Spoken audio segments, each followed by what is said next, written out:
Assalamualaikum warahmatullahi wabarakatuh. Waalaikumsalam warahmatullahi wabarakatuh. Perkenalkan, nama saya Dwi Fitriani Wijaya dan teman saya di sebelah kanan. Saya Nafisa Nada Husna. Dan teman saya di sebelah kiri. Saya Iga Marwani. Kami dari kelas SI 3C. Nah, kami akan menjelaskan tentang materi metode pengembangan sistem informasi. Ini dia videonya. Baiklah, di sini saya akan menjelaskan pengertian dari metode pengembangan sistem informasi. Metode pengembangan sistem informasi adalah serangkaian langkah atau prosedur yang digunakan untuk merancang, mengembangkan, mengimplementasikan, dan memelihara sistem informasi. Metode ini mencakup pendekatan, teknik, dan alat yang digunakan untuk memastikan bahwa sistem informasi yang dibangun memenuhi kebutuhan pengguna, efisien, dan dapat diandalkan. Beberapa metode umum pun digunakan untuk dalam pengembangan sistem informasi. Antara lain yaitu waterfall, agile, scrum, dan prototyping. Selanjutnya, beberapa tujuan penting dari metode pengembangan sistem informasi. Yang pertama, memenuhi kebutuhan pengguna, yaitu tujuan utama dari setiap pengembangan sistem adalah untuk memenuhi kebutuhan dan harapan pengguna. Yang kedua, meningkatkan kualitas sistem, yaitu dengan mengikuti metode yang terstruktur, kualitas sistem dapat ditingkatkan melalui perencanaan yang baik. Yang ketiga, mengurangi risiko, yaitu metode pengembangan sistem membantu mengidentifikasikan dan mengelola risiko sejak dini dalam proses sehingga mengurangi kemungkinan kegagalan proyek. Yang keempat, efisien waktu dan biaya. Dengan menggunakan pendekatan sistematis, pengembangan dapat mengoptimalkan penggunaan sumber daya. Yang kelima, mendukung perubahan dan pemeliharaan, yaitu sistem yang dikembangkan dengan baik lebih mudah untuk diperbarui atau dipelihara. Yang keenam, komunikasi yang lebih baik, yaitu metode pengembangan sistem yang terstruktur membantu meningkatkan komunikasi. Yang ketujuh, mengelola proyek yang lebih baik, yaitu dengan menetapkan langkah-langkah dan tahap yang jelas. Yang ke-8, inovasi dan peningkatan berkelanjutan, yaitu metode pengembangan yang baik mendorong inovasi dengan memungkinkan eksperimen. Yang 9, standarisasi proses, yaitu metode pengembangan sistem membantu dalam menciptakan standar dan praktik terbaik. Yang 10, menerapkan teknologi terbaru, yaitu metode ini juga bertujuan untuk memanfaatkan teknologi terbaru dan tren terindustri. Nah, selanjutnya akan dijelaskan oleh teman saya, Dwi Fitriani Wijaya. Nah, materi selanjutnya yaitu adalah metode pengembangan sistem informasi, yaitu adalah 1. Model waterfall. Model waterfall merupakan model klasik yang sederhana dengan aliran sistem yang linier. Output dari setiap tahap merupakan input bagi tahap berikut, atau Kristanto 2004. Model ini melibatkan penyelesaian satu tahap secara lengkap sebelum melangkah ke tahap berikutnya.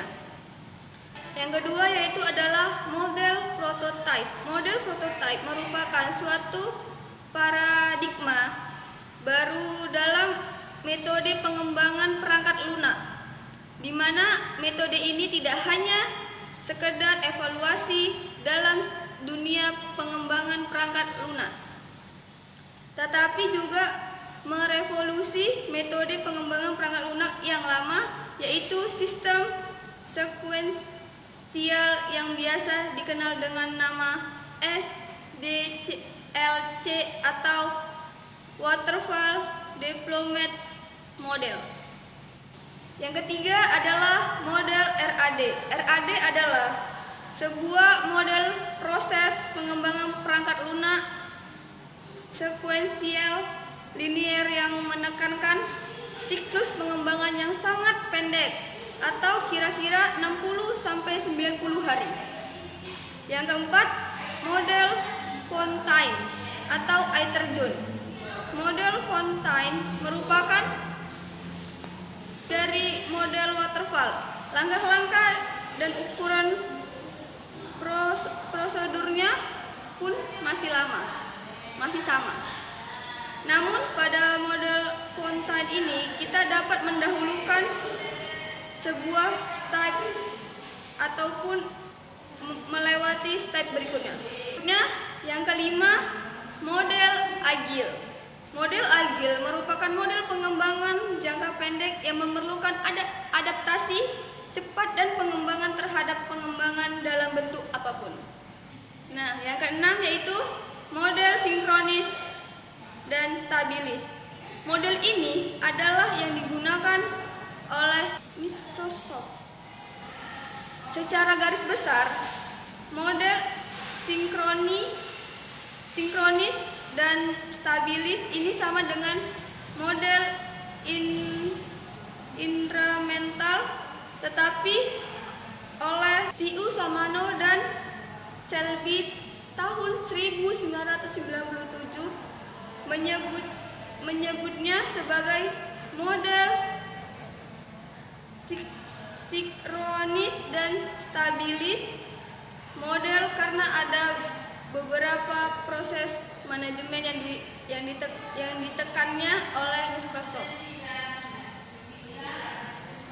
Nah, yang ketujuh adalah model evolutionary development, yaitu terbagi menjadi dua.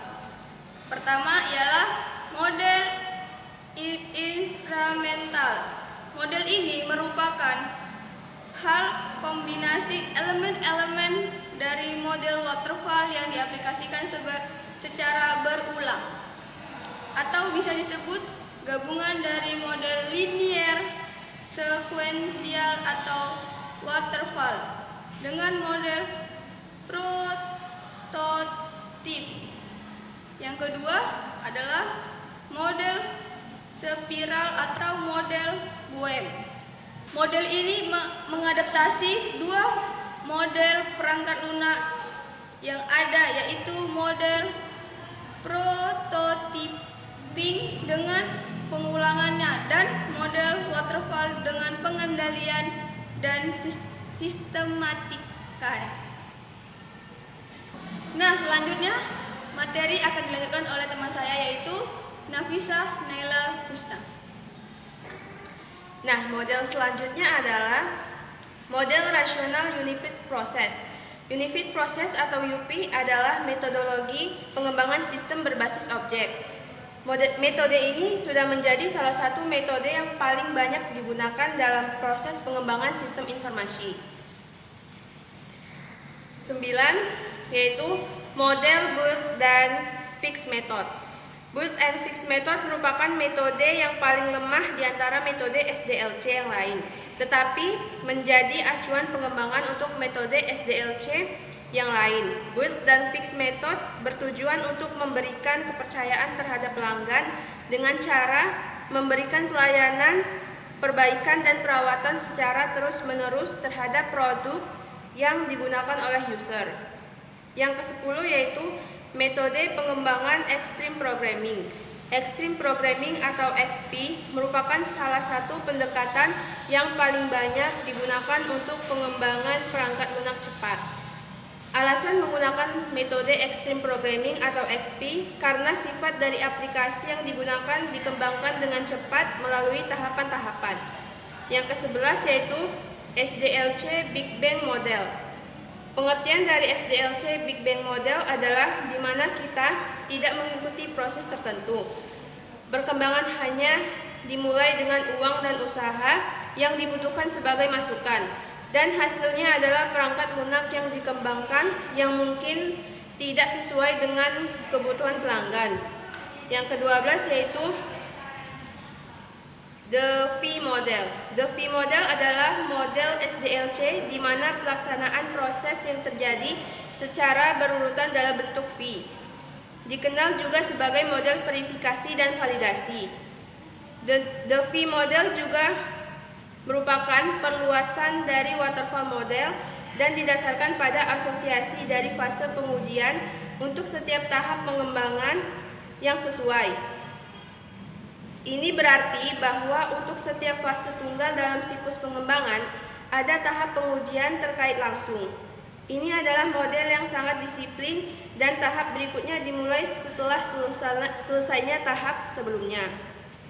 Lalu kesimpulan dari metode pengembangan sistem informasi adalah, secara keseluruhan, metode pengembangan sistem informasi memainkan peran penting dalam memastikan bahwa sistem yang dihasilkan tidak hanya memenuhi kebutuhan pengguna, tetapi juga berkualitas tinggi, efisien, dan dapat diadaptasi dengan perubahan di masa depan.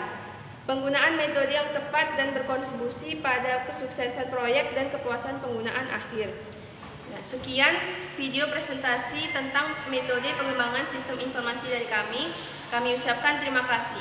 Assalamualaikum warahmatullahi wabarakatuh.